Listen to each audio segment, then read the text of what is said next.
स्वागत है आपका स्कोप 360 चैनल पर। मैं हूं शिव कुमार यादव। आज के इस वीडियो में हम एयू इंटेंस एग्ज़ाम 2021 के बीएससी कोर्स के प्रिपरेशन में केमिस्ट्री का पार्ट 3 आपको समझाएंगे। इससे पहले हमने 2 पार्ट केमिस्ट्री के अपलोड कर दिए हैं अपने चैनल पर, आप उसे जाकर प्लेलिस्ट में ज़रूर देख सकते हैं। हमारे द्वारा अपलोड की गई वीडियो आप सभी के इंट्रेंस एग्ज़ाम में काफ़ी हेल्पफुल होने वाली है, तो आप लोग वीडियो को शुरू से अंत तक ज़रूर देखा करें। और आपके दोस्त जो इस साल बीएससी कोर्स करना चाहते हैं एयू इंट्रेंस एग्ज़ाम एयू से, आप उन्हें इस वीडियो को ज़रूर शेयर करिएगा। तो चलिए बिना किसी देरी के आज का पहला प्रश्न देखते हैं। हमारे सामने पहला प्रश्न जो यहाँ पर दिख रहा है वो ये है कि हाइजेनबर्ग के अनिश्चितता सिद्धांत का गणितीय रूप है delta x into delta we is greater or equal h/2 देखिए पहले इनका अर्थ समझा देते। डेल्टा एक्स जो है हाइजेन के अनुसार स्थिति में अनिश्चितता, डेल्टा वी वेग में अनिश्चितता, और एच जो है प्लांक नियतांक, और पाई आप सभी जानते हैं। तो इन सभी में से कौन सा ऑप्शन हाइजेन के अनिश्चितता सिद्धांत को सिद्ध कर मतलब कि सही करता है। उन्होंने बताया था किसी भी कण के एक साथ स्थिति और संवेग जो है या वेग का यथार्थ निर्धारण जो है असंभव है। तो देखिए उन्होंने जो सूत्र बताया था वो ये वाला सूत्र है, ठीक है। Delta x into delta P is greater or equal h/4 याद रखिएगा, ठीक है। तो आप हाइजेन देखिए परमाणु संरचना का जो चैप्टर है उसमें से ये तो आपने याद रख लिया। आपको याद रखना चाहिए बोहर के नियम में जो फार्मूला आया है, आपको याद रखना चाहिए जो मतलब कि क्वांटम संख्याओं में फार्मूले हैं। तो फार्मूले आप जो परमाणु संरचना के चैप्टर में उन्हें ज़रूर याद रखिए, उससे डायरेक्ट क्वेश्चन भी ले लेता है। चलिए दूसरा देखते हैं। हमारे पास दूसरा प्रश्न है, हाइड्रोजन गैस में पाए जाते हैं ऑप्शन ए क्या सहसंयोजक बंध, ऑप्शन बी क्या आयनिक बंध, ऑप्शन सी हाइड्रोजन बंध, एंड ऑप्शन डी वांडर वाल बंध। तो ज़्यादातर बच्चे यहाँ तक कि आप भी ये गलती करोगे कि हाइड्रोजन गैस है इसलिए हाइड्रोजन बंध पर टिक कर दो। नहीं, ये गलत होगा। हाइड्रोजन बंध किसी अणु में पाया जाता है, और ऐसा अणु जिनमें एक अधिक विद्युत ऋणात्मक तत्व और साथ ही साथ उसमें हाइड्रोजन रहे, उसमें हाइड्रोजन बंध बनने की संभावना होती है। हाइड्रोजन गैस में कभी हाइड्रोजन बंध नहीं बनेगा। और हाइड्रोजन गैस का जो सूत्र होता है ध्यान दीजिए H2 होता है।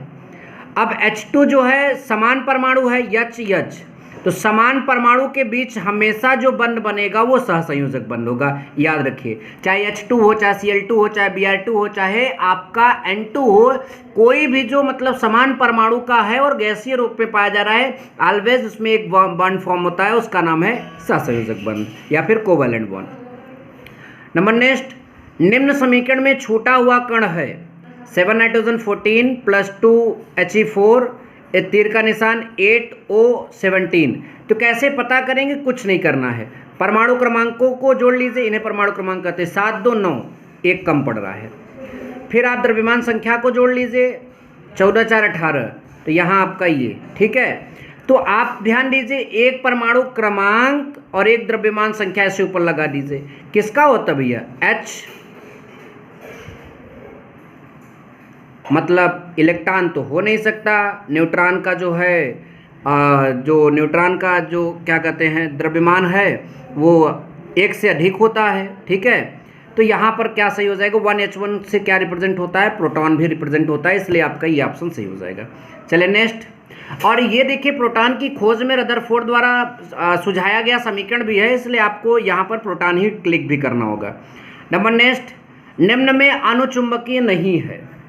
तो देखिए अनुचुंबकीय उन्हें कहेंगे जिनमें अयुग्मित इलेक्ट्रॉन पाए जाते हैं, और जिनमें अयुग्मित इलेक्ट्रॉन नहीं पाए जाते हैं वो आपके क्या होते हैं, प्रतिचुंबकीय। देखिए जैसे O2 में, O2 जो है आपका ऑक्सीजन है, तो यहाँ पर ऑक्सीजन में कुल कितने, एक ऑक्सीजन में 8, तो पूरा O2 में कितने इलेक्ट्रॉन हो जाएंगे, 16। इलेक्ट्रॉनिक विन्यास करिए, 1s2 2s2 2p6, यहाँ तक 6, 2, 8, 2, 10। फिर आपका 3s2 और फिर यहाँ 12, फिर आपका 4p1 सॉरी 4p4। तो यहाँ पर 2, 4, 2, 6, 6, 12, 4, 16। अब ये P वाला जो आपका उपकोष है, इसमें इलेक्ट्रॉन को भरिए हुंड के नियम से 1 2 3, फिर यहाँ, तो ये आपका युग्मित हो गया। तो 2 इलेक्ट्रॉन ऐसे हैं जो आपका क्या हो गया, अयुग्मित। तो जिसमें अयुग्मित होगा वो अणुचुंबकी होगा, तो ये अणुचुंबकी है। प्लस का मतलब हुआ कि इससे 1 इलेक्ट्रॉन जो है बाहर गया, तो जब 1 इलेक्ट्रॉन बाहर जाएगा तो 3 अयुग्मित होगा, तो ये तो अणुचुंबकी है।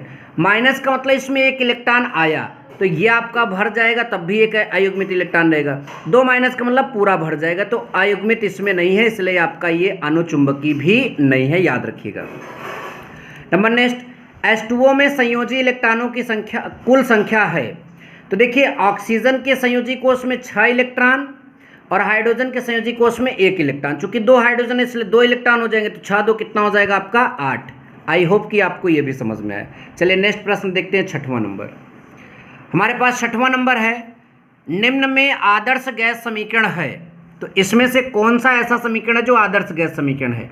रटी रटाई बात आप सबको याद होना चाहिए, पीवी बराबर एनआरटी, पीवी बराबर एनआरटी आदर्श गैस समीकरण। नंबर 7 जो हमारा है, डी ब्रॉगली के अनुसार इलेक्ट्रॉन है एक कण, फिर तरंग, या फिर कण और तरंग दोनों, या फिर इनमें से कोई नहीं। तो आप सभी को मैं बता दूं, डी ब्रॉगली ने बोला था कि इलेक्ट्रॉन कण और तरंग दोनों की भांति व्यवहार करता है। वो अपने स्टेटमेंट में ही ये बात बोला था, तो अगर आप उसने अपने स्टेटमेंट में ये बात कही है तो आप इसमें शक भी नहीं कर सकते। चलिए नेक्स्ट, ब्रैग समीकरण है। इन 4 ऑप्शनों में से देखिए ब्रैग समीकरण, अब एक समीकरण है तो इसमें क्या समझाना, आप इसको खुद याद कर लीजिए। यन लैम्डा बराबर 2d into sine theta, n lambda is equal to 2d into sine theta Bragg समीकरण को बताता है, ठीक है। नंबर 9 प्रश्न हमारा है, चुंबकीय क्षेत्र में वर्णक्रम रेखाओं का विभेदन कहलाता है। तो देखिए चुंबकीय क्षेत्र में वर्णक्रम रेखाओं का विभेदन मतलब कि वहाँ विक्षेपित हो जाना। अब ये परमाणु संरचना पढ़ते हो तो वहाँ पर बताया जाता है कि विद्युत क्षेत्र में स्पेक्ट्रम की रेखाओं का विक्षेपित होना स्टार्क प्रभाव कहलाता है, और चुंबकीय क्षेत्र में स्पेक्ट्रम की रेखाओं का मतलब कि विक्षेपित होना जीमान प्रभाव कहलाता है। वर्णक्रम को स्पेक्ट्रम ही कहते हैं, तो यहाँ पर कौन सा ऑप्शन सही हो जाएगा, जीमान प्रभाव। यही विद्युत क्षेत्र होता है तो कौन सा ऑप्शन सही होता है, स्टार्क प्रभाव, याद रखिएगा। नंबर नेक्स्ट आपका फेवरेट, नाभिक की खोज किसने किया था? रदरफोर्ड ने कि बैकुरल ने, थॉमसन ने कि मैडम क्यूरी ने? तो आप सभी को पता होगा कि रदरफोर्ड जब अल्फा कणों का प्रकीर्णन कर रहे थे तो वो स्वर्ण पन्नी पर अल्फा कणों को बमबारी किए थे, तो उससे निष्कर्ष जो निकाले थे कि परमाणु का अधिकांश भाग खोखला होता है, उसके मतलब कि केंद्र में सघन भारी धनावेशित मतलब कि केंद्र होता है, और उसी को हम क्या कहते हैं, नाभिक। इस प्रकार से नाभिक की खोज का श्रेय किसको जाता है, रदरफोर्ड को। वीडियो अच्छा लगा तो वीडियो को लाइक ज़रूर करना। Thank you so much. जय हिंद, वंदे मातरम।